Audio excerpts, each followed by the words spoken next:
할렐루야. 할렐루야. 예, 그리스도 안에서 사랑하는 우리 가오미스 별님 여러분 잘 나오셨습니다.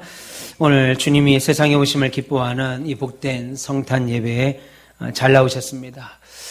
성탄절은 과거 예수님의 베들레헴 탄생의 초림을 기뻐하고 축하하는 절기이며 동시에 이제 우리들에게는 마지막 심판날 재림주로서 오실 것을 기다리는 절기죠.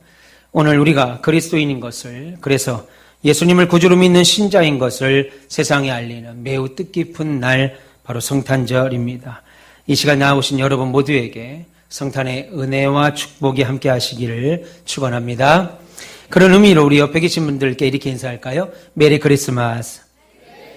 예, 한 번 더 큰 목소리로 하겠습니다. 메리 크리스마스. 승리하고 나오셨습니다. 예, 감사합니다.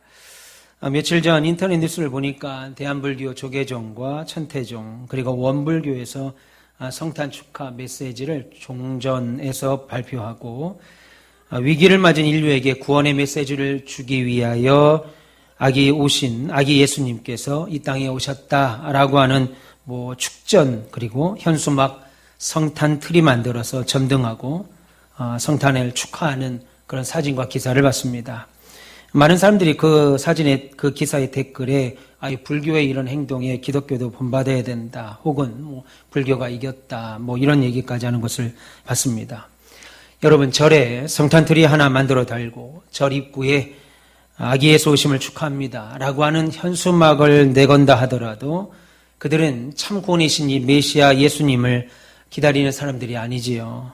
오히려 그리스도만이 참 구원자시고 참 메시아인 줄 마음으로 믿고 입으로 고백하는 저와 여러분들이야말로 그리스도를 기다리는 사람들이고, 예수님께 기쁘게 예배하자라고 하는 의미의 메리 크리스마스라는 말을 힘차게 외칠 수 있는 유일한 분들입니다. 믿기를 축원합니다. 그런 의미에서 오늘 우리가 드리는 25일에 드리는 성탄 예배는 매우 중요하지요. 그런 의미에서 우리 다시 한번 인사하겠습니다. 메리 크리스마스. 예, 감사합니다. 오늘 우리가 성탄 예배에 함께 읽으신 본문은 예수님에 관한 말씀보다는 동방에서 온 박사들에 관한 이야기를 중심으로 기록되어 있습니다.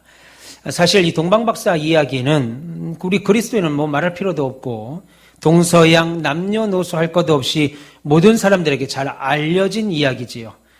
그럼 이처럼 우리가 익히 잘 알고 있는 말씀으로부터 이 아침 우리는 어떤 유익을 얻을 수 있을까요? 오늘 본문의 말씀은 우리가 어떻게 예수님을 찾고 예수님께 예배할 수 있는지를 알려주고 있습니다. 그렇다면 오늘 2025년 성탄절 아침에 예수님을 찾아가는 사람들이라고 하는 제목으로 하나님 말씀을 선포할 때, 예수님을 찾아가는 길에 우리에게 가장 필요한 것이 무엇인지를 알아 우리의 신앙생활에서 날마다 성탄의 감격과 기쁨과 그리고 신앙의 결단 넘치시기를 주님의 이름으로 축원합니다. 그런데 오늘 우리가 본문을 읽으면서 한 가지 이상한 모습을 발견하지요. 왜? 그것은 성탄의 이야기에, 예수께서 아기 예수로 오신 성탄의 이야기에 아기 예수님이 제일 먼저 화두가 돼서 제일 먼저 나와야 할 것 같은데 동방박사 이야기들이 가장 먼저 나오는지 하는 것입니다. 오늘 마태는 매우 의도적으로 예수님의 이야기가 아니라 동방박사 이야기로 성탄의 본문을 이제 시작합니다. 여러분, 2000년 전 헤롯 왕 때 동방으로부터 한 무리의 사람들이 예루살렘으로 왔지요. 본문 1절과 2절에 헤롯 왕 때에 예수께서 유대 베들레헴에서 나심에 동방으로부터 박사들이 예루살렘에 이르러 말하되 유대인의 왕으로 나시니가 어디 계시냐? 우리가 동방에서 그의 별을 보고 그에게 경배하러 왔도다 라고 말했습니다. 여러분, 지금 우리가 읽으신 1절과 2절에서 읽으신 본문에서 동방박사들이 나오는데 그들의 느낌은 어떠세요? 동방박사 할 때 어떤 느낌이 드세요? 긍정적인 느낌이 먼저 들 겁니다. 어릴 때부터 동방박사에 대한 익히 들은 내용과 아울러서 부정적인 이미지 아니고 긍정적인 이미지일 겁니다. 그러나 당시 유대인들에게 이 동방박사는 환영받을 만한 사람들이 아니었습니다. 왜냐하면 구약에서의 동방이라고 하는 말은 부정적인 의미를 가리킵니다. 우리는 동쪽에서 해가 뜬다고 믿기에 그리고 심지어 우리나라를 가리켜서 동방에 있는 예의지국이다라고 말을 썼기에 우리 민족은 원래부터 이 동방이라고 하는 단어를 좋은 의미로 생각합니다. 그러나 당시 유대인들에게 동방이라고 하면 부정적인 의미지요. 왜요? 유대인들에게 동방은 바로 바벨론과 아수르 제국이 있는 땅을 지칭하기 때문입니다. 바벨론과 아수르 같은 나라들은 오랜 시간 이스라엘 백성들을 전쟁으로 괴롭혔고 짓밟았던 민족이지요. 우리가 일제치하의 열도 혹은 섬나라 하면 자연스럽게 일본을 떠올리는 것과 동일합니다. 물론 성경에 이들이 어디서 왔는지 어디로부터 출발했는지 기록되어 있지 않기 때문에 우리가 정확히 알 수는 없으나 많은 성경학자들이 이들이 바벨론에서 온 바벨론 사람들이다라고 말합니다.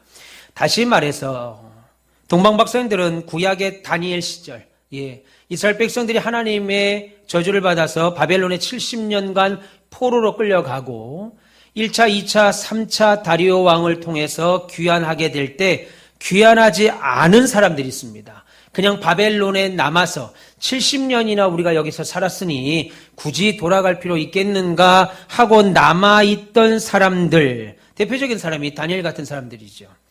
다시 말해서 동방 박사들은 구약의 다니엘 시절 바벨론의 포로로 끌려간 이스라엘 사람들 중에 예루살렘으로 귀환하지 않고 바벨론에 남아서 살게 된 유대인들을 통해서 성경에 약속된 메시아에 관해 알고 있다가 예언대로 놀라운 날 큰 별이 나타나자 그 별의 움직임을 따라 지금 예루살렘까지 오게 된 거죠.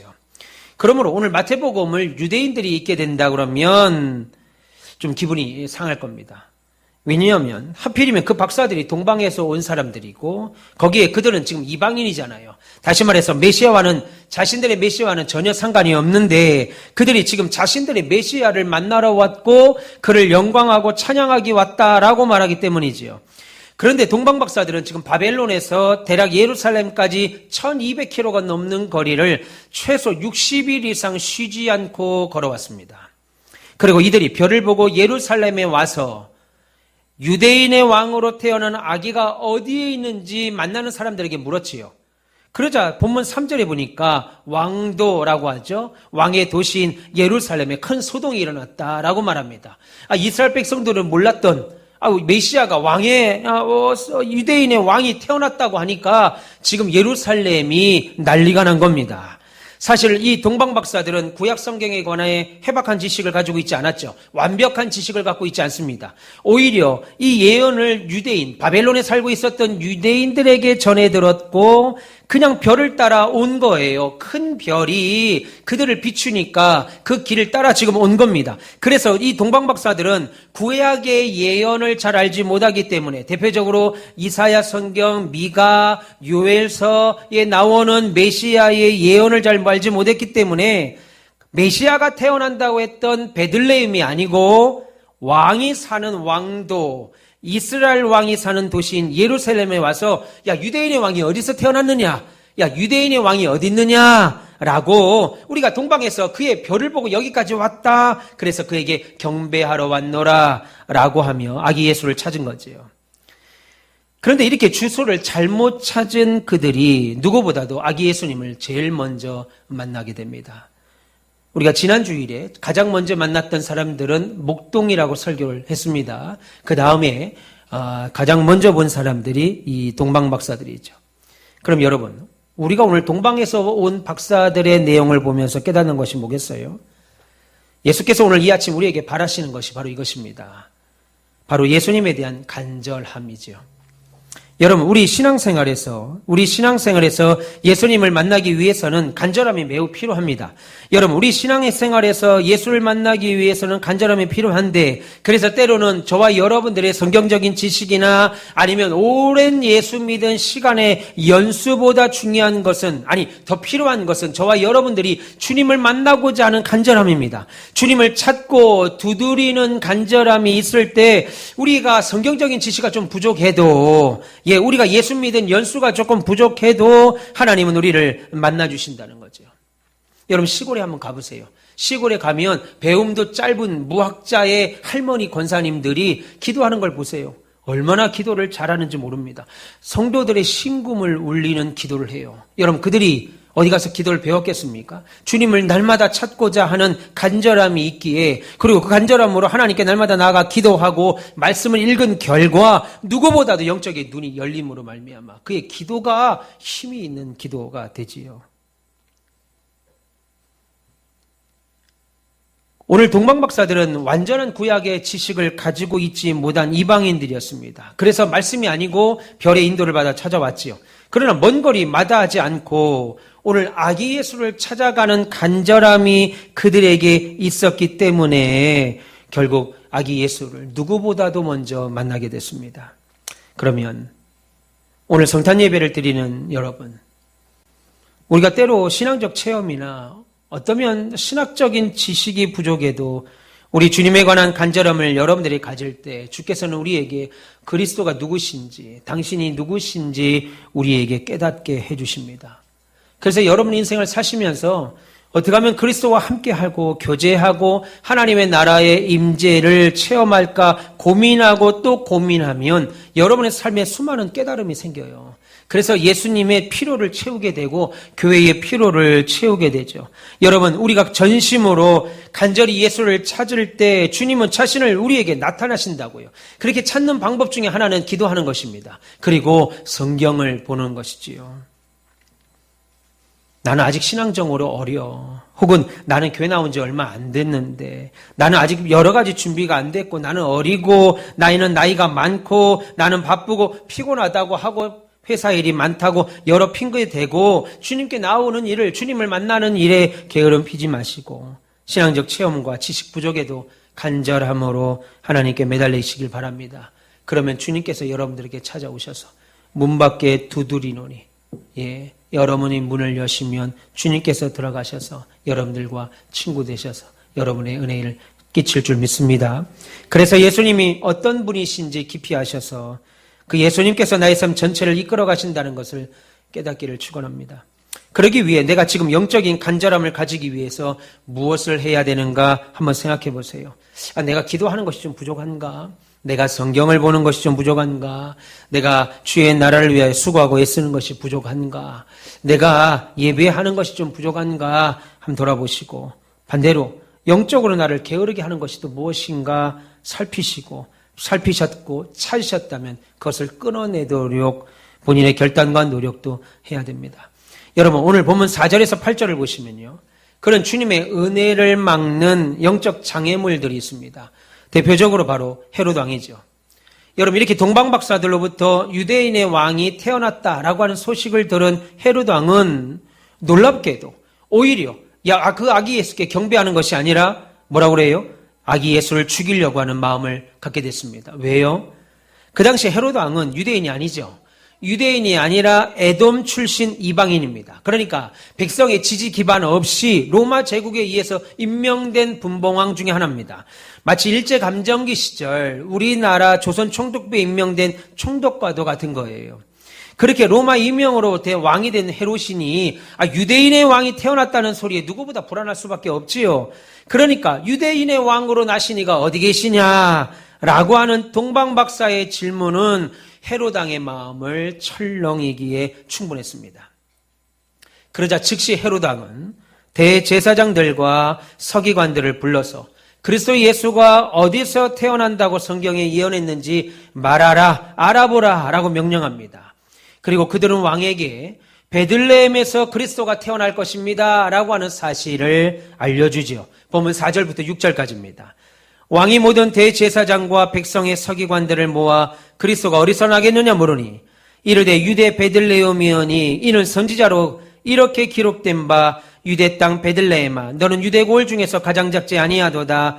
내게서 한 다스리는 자가 나와 내 백성 이스라엘의 목자가 되리라 하였음이라 라고 했습니다. 어디서 나온 말씀입니까? 미가서 5장 2절의 말씀이죠. 미가서 5장 2절의 말씀, 2절 이하의 말씀, 예수께서 베들레헴에서 태어나실 것이다 라고 하는 예언의 말씀입니다. 그러자 헤롯 왕은 동방에서 온 박사들에게 베들레헴에서 예수가 태어난다고 합니다 라고 말하고 아기 예수를 찾거든 나도 경배하러 갈 테니까 나한테도 꼭 알려주라 라고 당부하죠. 본문 8절입니다.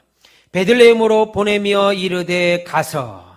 지금 성경을 통해서 베들레헴에서 아기 예수가 태어난다, 메시아가 태어난다는 거 확인했죠. 그러니까 동방박사들에게 알려줍니다.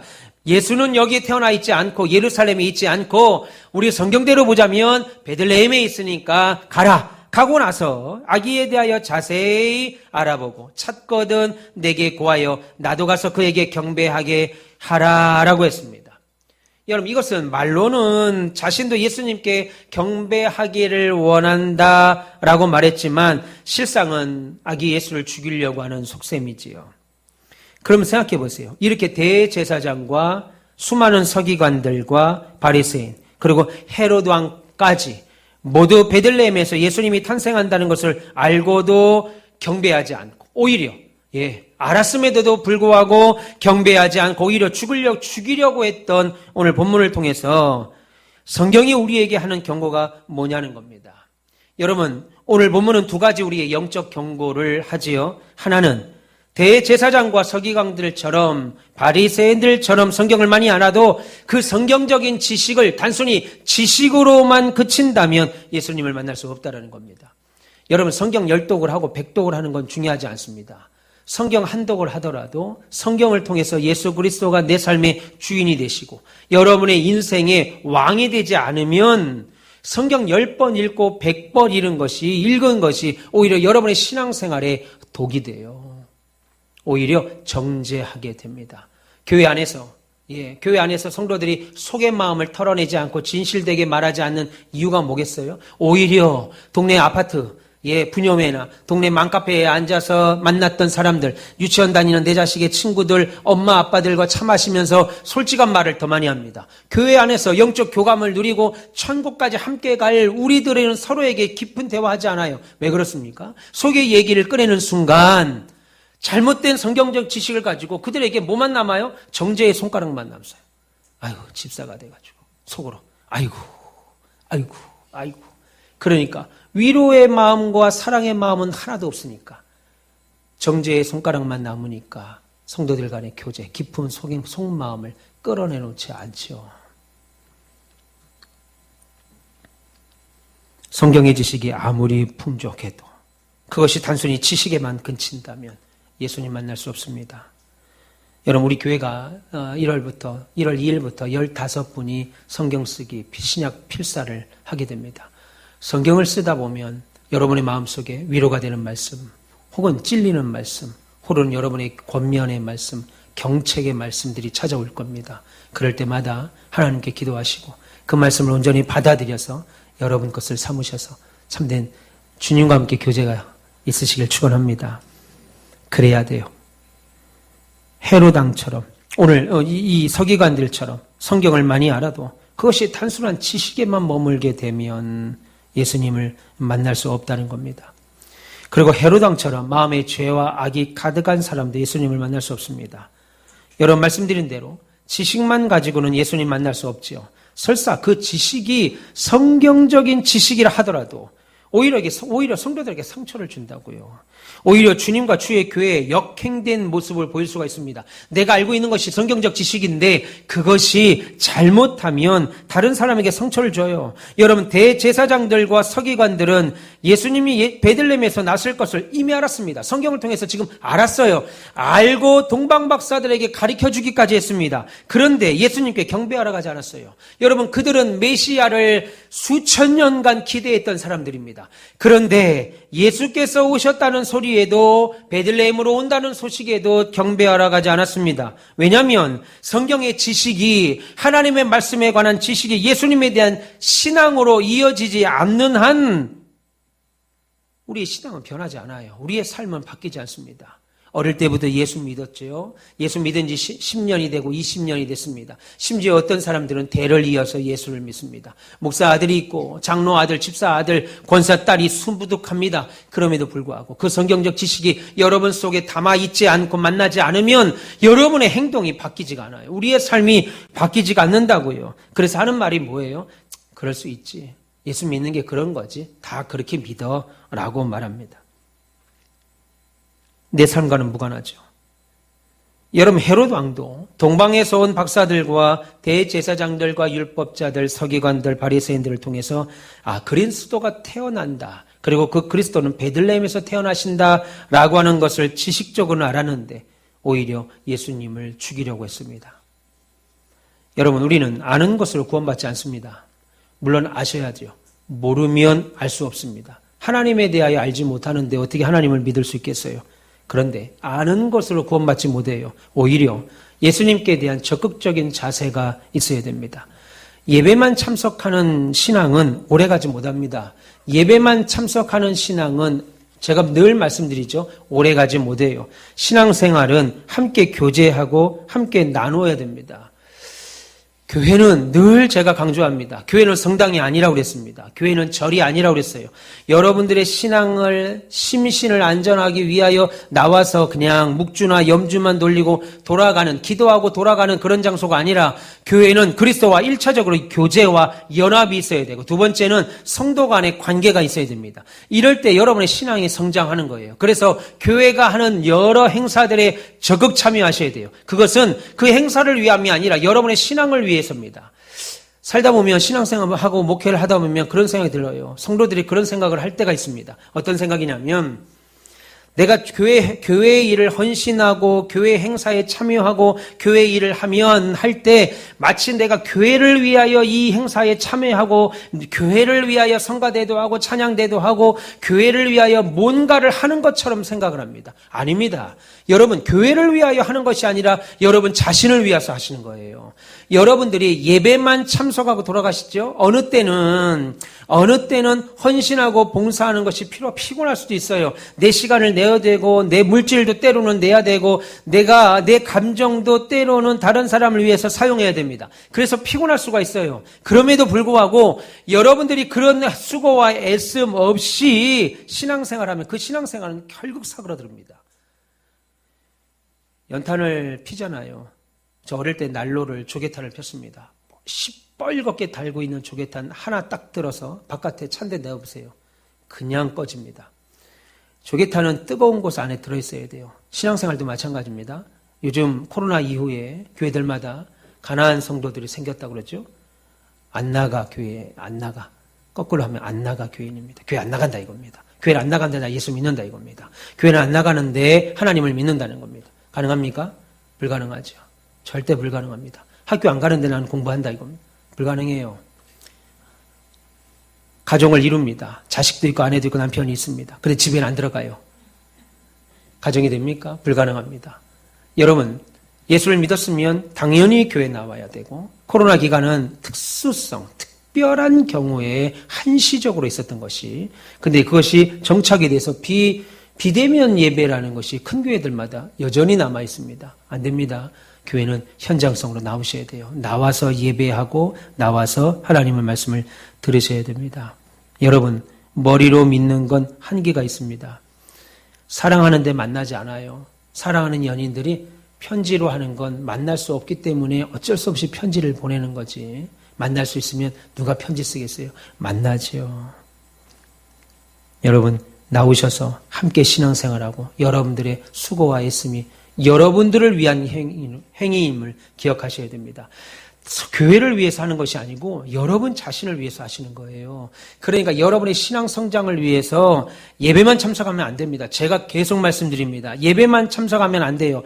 제가 목회를 지금까지 해오면서 신앙생활에서 가장 멀미를 많이 하고 넘어진 사람들은 앞서가는 사람, 장로, 권사, 집사들이었고 또 하나는 예배만 참석하는 사람들이었습니다. 장로, 권사, 집사들은 왜 그러겠어요? 마귀가 그들을 치기 위하여 계속 공격하지요. 헌신하는 사람, 애쓰는 사람을 공격합니다. 반대로 예배만 참석하는 사람, 교회의 마음에 관심이 없고 성도들의 마음에 관심이 없는 사람, 하나님의 나라를 위하여 자기를 가져다 두고 헌신할 때 오게 되는 감사와 기쁨, 하나님이 내게 은사 주셔서 이 일을 하셨구나, 하나님이 내게 물질 주셔서 이 일을 동참하고 있구나, 하나님이 내게 마음 주셔서 이 일을 하고 있구나라고 하는 깨달음이 없을 때는 우리의 예배가 하루아침에 아무것도 아닌 것으로 무너지고 맙니다. 그러니까 여러분 신앙생활에 참여와 애씀은 너무나도 중요하다는 거죠. 오늘 박사들 외에 동방 박사들 외에 바리새인들과 서기관들과 율법사들은 예수가 어디로 오는지 이미 알고 있었음에도 불구하고 그들의 삶에 말씀이 적용되지 않기에 하나님을 찾는 일에, 예수 그리스도를 찾는 일에 무지했고, 또 하나는 죄 가운데 있으면 하나님을 만나기가 어렵습니다. 여러분, 왕으로 태어난 아기께 나아가서 경배할 때 우리가 구원을 받지요. 왕으로 태어난 아기를 구원자로 믿고 영접하는 자에게 하나님은 구원의 선물로 줍니다. 여러분, 하나님을 믿지 않는 세상 사람들, 오늘 성탄절에 누가 태어났는지 한번 물어보세요. 다 알고 있습니다. 성탄절에는 어디로 가야 되는지도 물어보세요. 교회로 가야 됩니다. 다 알고 있습니다. 뭘 해야 되는지 물어보세요. 교회 가서 예배해야 된다는 거 다 알고 있습니다. 한마디로 성탄은 구원주로 예수가 이 세상에 오신 날이고, 그가 우리의 죄를 위하여 죽으셨고 3일 만에 부활하셨다고 하는 이 사실은 우리 신자들뿐 아니라 이 세상 사람들도 다 알고 있습니다. 그런데 아는 것이 중요한 것이 아니죠. 사람들의 성탄 이야기를, 동방박사들의 이야기를 세상 사람들이 몰라서 이 시간에 교회에 안 나오는 것이 아니라는 거예요. 여러분, 마찬가지로 마음의 죄를 품고도 예수님을 만날 수 없습니다. 왜요? 마음속의 죄와 악은 예수님께서 원하시는 삶을 우리로 하여금 살지 못하게 만듭니다. 한마디로 마음에 악이 가득한 사람은 주님이 싫어하는 삶을 살게 될 수밖에 없지요. 탐욕, 미움, 다툼, 시기, 원망, 분냄, 욕심, 돈을 사랑함으로 우리를 이끌어간다고요. 그러니까 하나님으로부터는 자꾸 멀어지게 만들죠. 따라서 여러분들은 내가 지금 말씀을 지식적으로만 아는 것에 그치는 신앙생활을 하고 있지는 않는지, 그래도 내가 예수를 10년을 믿었고 20년, 30년을 믿었고 우리 아버지와 사돈의 8촌까지 다 목사와 장로 집안인데 라고 하는 생각으로 하나님 말씀을 지식적으로만 아는 것에서 그치는 신앙생활을 하고 있지 않는지 늘 여러분들 돌아보셔야 돼요. 동시에 내가 성경에서 말하는 예수님을 체험하지 못하고 신앙생활하고 있지는 않는지 수시로 여러분의 영혼을 확인하고 돌아보셔야 됩니다. 점검하셔야 됩니다. 그래서 단순히 성경적 지식을 넘으셔서 말씀을 실천하는, 생활에서 실천하고 경험하는 단계까지 이르기를 축원합니다. 아울러서 주님이 기뻐하지 않는, 주님이 미워하시는 악한 것들은 여러분 마음속에 자리 잡지 못하도록 하셔야 됩니다. 매우 단호하게, 흔히들 살면 다 그래, 어떻게 그렇게 살아? 내 마음대로 어떻게 돼? 그럴 수도 있지. 이런 생각들 하지 마시고, 주님은 주의 모습까지도 버리라고 하셨으니까 여러분들이 주님을 멀리하는 마음에 더러운 것들, 죄악을 품지 않고 주님이 원하는 바른 신앙생활을 할 수 있도록 날마다 여러분의 마음을 돌아보시기를 축원합니다. 여러분 마음에 죄와 악을 품고서는 주님이 원하시는 바른 생활을 할 수 없다는 것을 늘 기억하셔야 돼요. 그래서 내 속에 예수님이 슬퍼하는 악이 있다면 회개하시고 그 회개함으로 정결함 얻으셔서 구원주로 오신 예수님 만나시기를 주님의 이름으로 축원합니다. 그리고 마지막으로 하나님은 별을 통해 동방박사들을 구체적으로 인도하셨어요. 그리고 그들이 아기 예수를 찾도록 하셨습니다. 9절 보세요. 박사들이 왕의 말을 듣고 갈새 동방에서 보던 그 별이 문득 앞에 서서 인도하여 가다가 아기 있는 곳 위에 머물러 서 있더라 라고 했습니다. 동방에서 온 박사들은 별이 머무는 곳에서 아기 예수님을 찾을 수 있었습니다. 여러분, 지금 그들은 마리아와 요셉 그리고 아기 예수님을 보고 크게 기뻐했습니다. 여러분, 하나님은 이렇게 아기 예수를 간절히 찾는 자에게 하나님의 길을 안내하신다고요.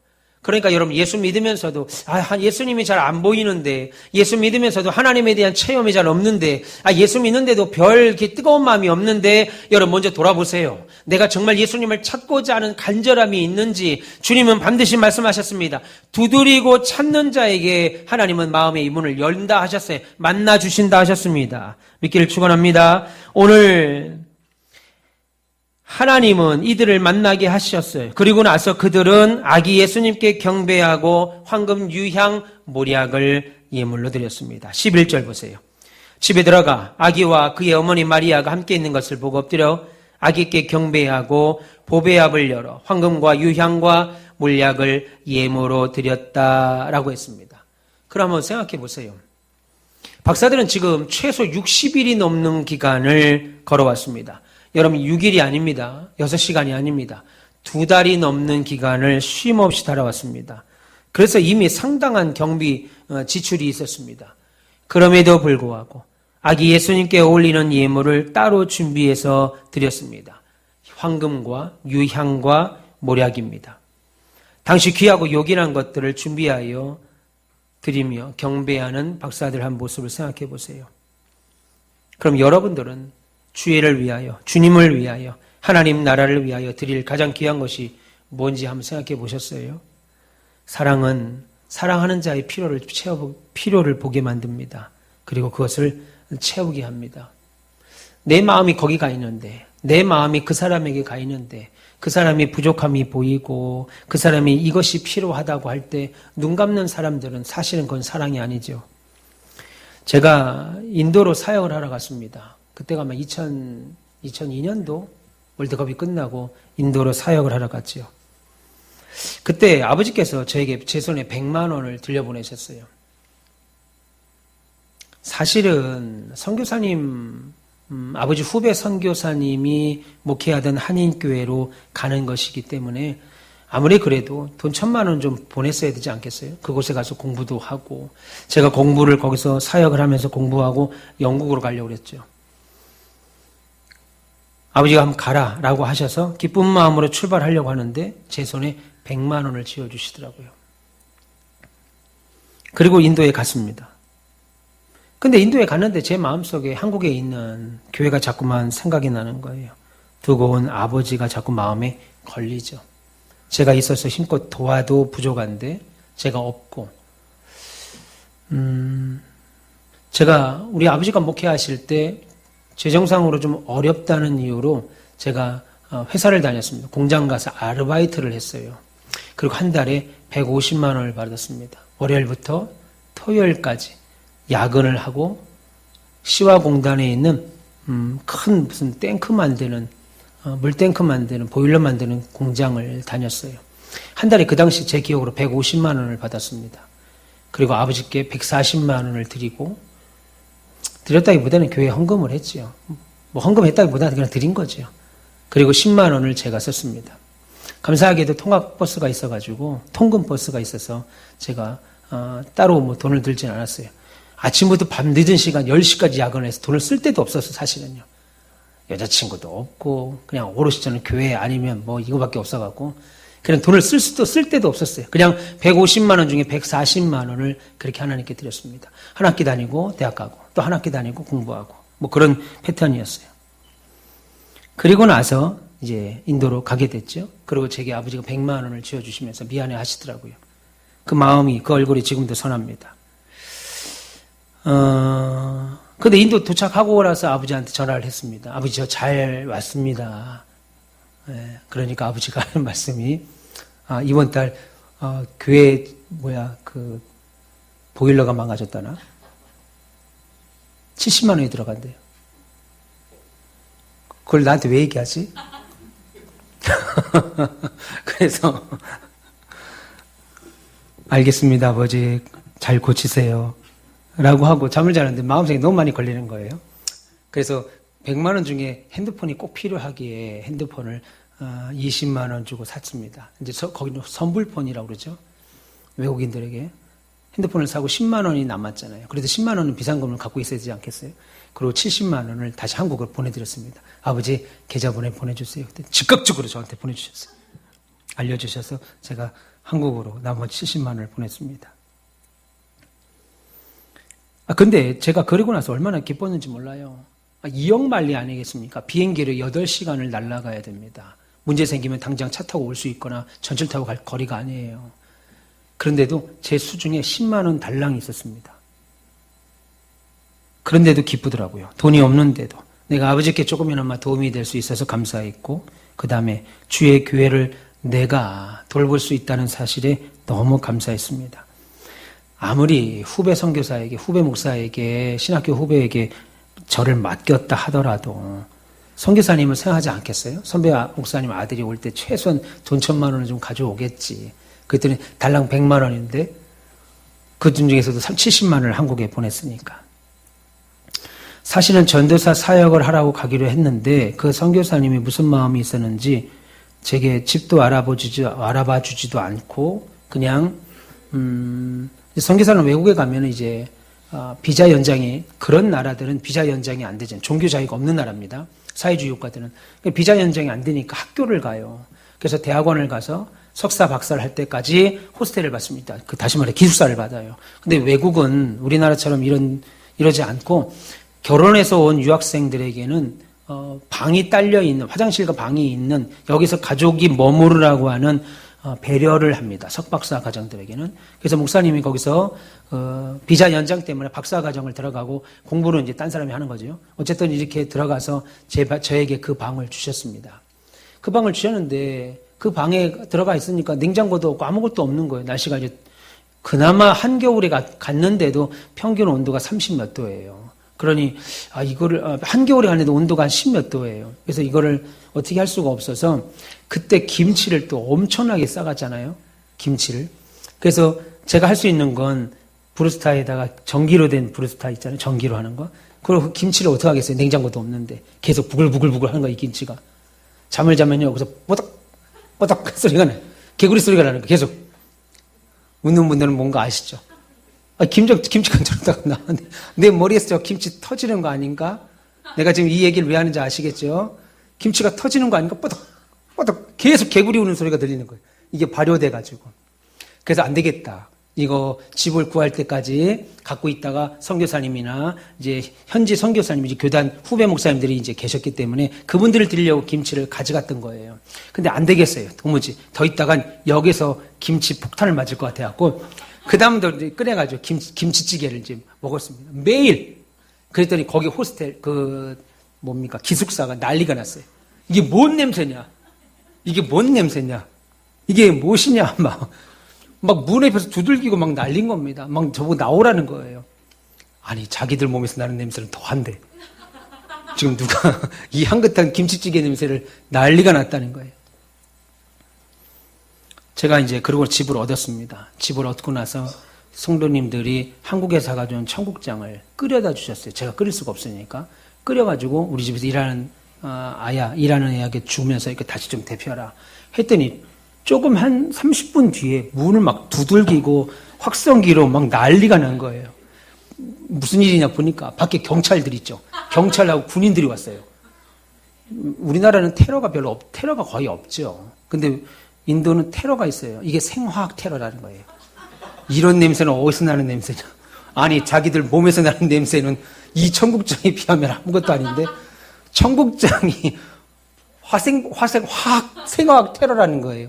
와, 그때 그 인도 경찰에 끌려갈 뻔했습니다. 푸드. 인도 경찰은 영어를 모르고 저는 힌디어를 모르니까 그 앞에서 그거를 뜨거운데 그걸 앞에서 밥 비벼 먹고 먹는 것을 보여줘야 그제서야 먹는 코리안 푸드, 아이고, 진짜 별수를 다 했네요.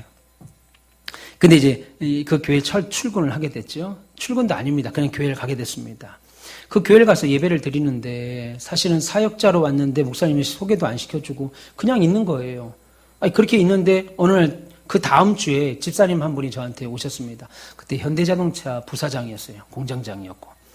그분이 그 교회에 이제 재정부장이셨고 안수 집사님이셨는데, 전사님 드릴 말씀이 있습니다. 예, 오늘부터 사례를 책정하겠습니다. 이거 목사님 알고 계세요? 그랬더니 이제 보고를 드리려고 그럽니다. 그래서 목사님하고 얘기를 하시고 저한테 알려주십시오. 얼마 주실 거예요? 했더니 그 당시 4만 루피를 제가 받았습니다. 인도 돈으로. 그 당시 환율로 따지면 얼마인 줄 아세요? 140만 원이에요. 내가 그 4만 루피 소리를 듣고 나서 집에 오는 길에 얼마나 울었나 몰라요.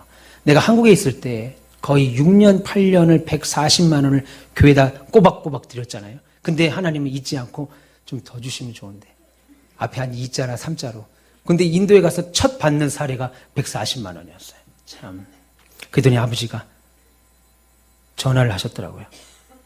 그걸 또 참 입을 딱 다물었어야 되는데, 아무것도 못 받는다고 했어야 되는데, 어머니한테 살짝 던진 게 화근이었죠. 아버지가 전화 오셔가지고, 거기 우리 최장로 같이 가 있었습니다. 최장로 거기 네루대학을 나왔습니다. 인도 명문대학이에요. 그때 학생이 한 40명 됐습니다. 한인 학생들이. 근데 우리 최장로만 졸업했습니다. 예, 졸업을 하지 못하고. 근데 우리 최정란 거기 가 있으니까 이제 한국에서 주는 한 달에 30만 원인가? 그거 주는 거를 끊어버리고 네가 주라는 거예요. 나 그때 벼룩의 간을 뺀다는 그 속담이 확 와닿더라고요. 4만 루피 중에 11조하고 헌금하면 대략 한 6천 루피 이상 나가요. 7천 루피 정도 나갑니다. 그리고 한 달 월세가 8천 루피예요. 거기에 최장로 1만 루피를 줘야 돼요. 그러면 그냥 3만 루피가 언저리 되잖아요. 그럼 나머지 또 1만 루피 가지고 사는 거예요. 거기나 한국이나 별 차이가 없더라고요. 사는 게. 인도 가면 내가 이 정도 돈이면 이제부터 여기서 난 갚부다. 거기 인도 돈이 싸니까 한국 돈 기념 기준으로 4만 루피를 주니까 난 여기서 이제 갚부다. 왕처럼 살아야 되겠다. 근데 이거 띄워주고 저거 띄워주니까 남에게 또 한국처럼 살게 되더라고요. 그렇게 살았어요, 제가. 인도에 있을 때. 제가 뭘 말씀드리려고 하냐면, 사랑한 자의 필요를 채우게 한다는 거예요, 사랑은. 우리 아버지, 놔두세요. 괜찮습니다. 괜찮아요. 아이 때 뛰는 거죠, 뭐. 저 기억이 평생 갑니다.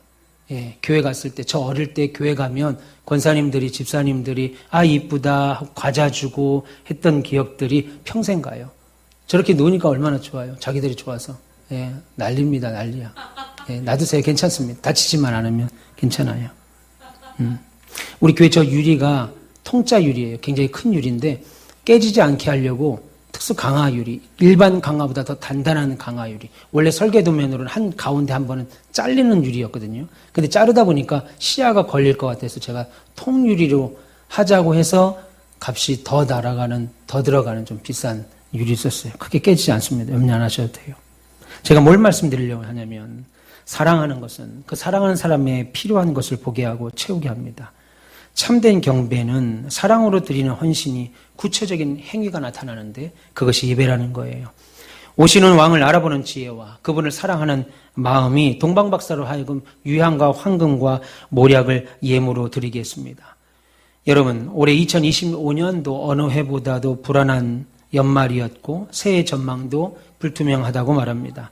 그러나 언제 우리의 삶에 그런 날이 없었던 적이 있습니까? 그럴수록 하나님 앞에 여러분 자신을 위해 더 심으시고 교회를 돌아보는 애씀이 있기를 축원합니다. 여러분들이 교회와 다른 성도들을 위한 기도와 후한 헌신이 올해와 같이 내년에도 교회를 승리하게 하고 전진하게 할 줄 믿습니다.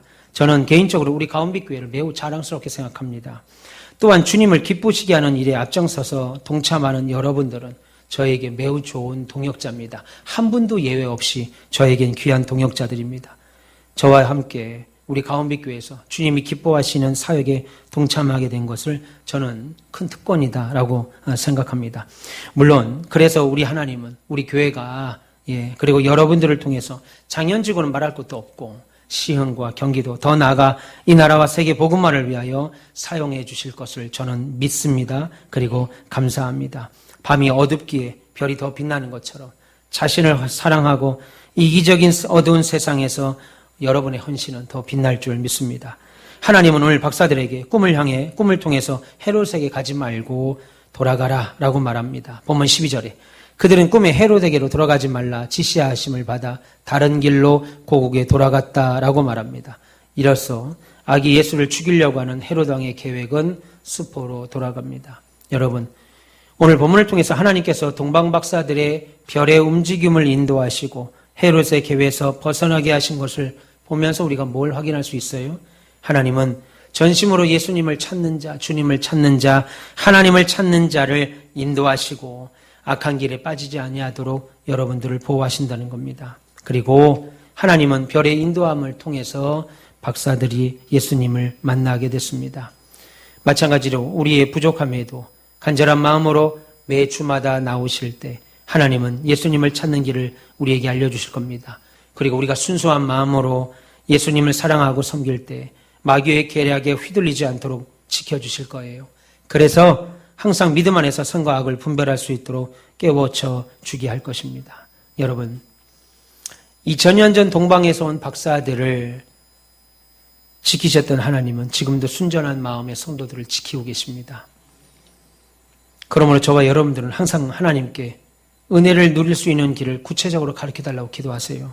그리고 하나님은 우리가 지혜가 없을 때 기도하면 꾸짖거나 야단치지 아니하고 그것도 모르냐고 무안주지 아니하시고 구체적으로 가르쳐 주실 겁니다. 그리고 가르쳐 주시면 그 방법 뒤로 미루지 말고 전진하셔서 신앙의 성장이 있기를 축원합니다. 여러분들은 언제 예수님 알게 되셨어요? 언제 주님 만나 예배하게 되셨어요? 그러면 그때부터 여러분의 삶은 변하고 계십니까? 달라지고 계십니까? 물론 아직도 변해야 될 부분들이 너무나도 많죠. 저 또한 그렇습니다. 그러나 이제는 삶의 중심에 모든 영향에서 여러분 변화가 있으셔야 됩니다. 아니, 여러분 중심에서부터 놀라운 변화가 확인돼야 됩니다. 하나님을 찾지 않고 내 길 걷기를 좋아했던 마음의 변화가 일어나야 돼요. 이제 눈 뜨면 하나님을 찾으시고 하루를 계획하고 하나님의 인도를 구하는 기도로 시작하세요. 그러면 여러분들의 일마다 여러분의 때마다 하나님의 역사하실 줄 믿습니다. 날마다 하나님께 물으면서 발걸음 뛰시면, 그리고 잠자리에 들면서도 하루를 돌아보시고 주의 인도에 감사하시면, 그리고 그날 내가 잘못된 나의 길을 걸었다면 회개하시고 뉘우치시고 새날은 새롭게 살 것을 다짐하십시오. 그러면 그것이 성탄을 맞이하는 복된 성도의 모습입니다. 사랑하는 우리 가온빛의 별님 여러분, 성탄은 예수님을 예배하는 성탄절이 되어야 합니다. 그래서 우리는 들뜬 성탄절을 맞이하지 마세요. 아무 뜻도 모르고 그냥 메리 크리스마스라고 외치고, 지금 서울 시내 명동, 남대문, 동대문 유명한 백화점 아울렛들 보세요. 요란한 가운데 붐비고 떠들썩하게 성탄절을 맞이하는 사람들 많을 겁니다. 저 어릴 때는 막 방학 이때쯤이잖아요. 거기에 눈이라도 내리면 그냥 화이트 크리스마스가 돼서 기분은 최고조에 달합니다. 성탄 축하는 요란한 성탄 캐롤이나 성탄 케이크에서 시작하지 않습니다. 성탄 축하는 왕으로 태어나신 아기에게 대한 관심으로 시작합니다. 오늘 동방박사들의 유대인의 왕으로 나신 이가 어디 계시냐라고 하는 물음 앞에서도 헤롯 왕은 여전히 자신의 이익을 계산하고 자기 자리를 붙잡고 있었습니다. 이 시간 우리나라는 말할 것도 없고 온 세계에 흩어져 있는 모든 교회들마다 성탄 감사 예배를 드립니다. 물론 그 중에는 예배 받으시는 분이 어떤 분이신지 관심조차 없이 성탄 예배에 나와 앉아 계시는 분들도 있을지 모르겠습니다. 그렇게 예배당에 나와 앉아 있다고 모든 사람들이 주님을 경배하는 것은 아니겠지요. 경배 받으실 주님에 대한 감사, 감격 없이 소망만 헤아리는 것은 불행한 일입니다. 합당한 경배를 드린 자들은 경배를 드리기 전에 삶과 후가 달라져야 됩니다. 신앙은 유대인으로 오신 그분이 누군지를 아는 데서 출발하죠. 그가 누굽니까? 만백성의 구주로 세세 동안 찬양받으실 하나님의 아들이십니다. 그러므로 이 복음은 땅끝까지, 세상 끝날까지 전파돼야 됩니다. 아직 지금은 은혜 받을 만한 때요. 아직 지금은 구원의 날입니다. 여러분, 예수님을 여러분의 왕으로 인정하시고 입으로만 아니라 이제부터 그의 다스림에 여러분의 인생을 맡기시면 좋겠습니다. 그리고 이미 왕으로 모신 우리들은 지금껏 알고 있는 예수님에 대한 근거에 머물러 있지 마시고 박사보다 훨씬 정확하고 풍성한 예수님께 대한 지식을 가지고도 한 발자국도 움직이지 못한 우리가 되지 마시고 오늘 함께 예배한 여러분 모두에게 부탁드립니다. 여러분의 삶이 이전과 달라지셔서 또 믿음으로 성장하고 주님 만난 이후에 더 날마다 뜨거워지는 우리 삶이 되시기를 축원합니다.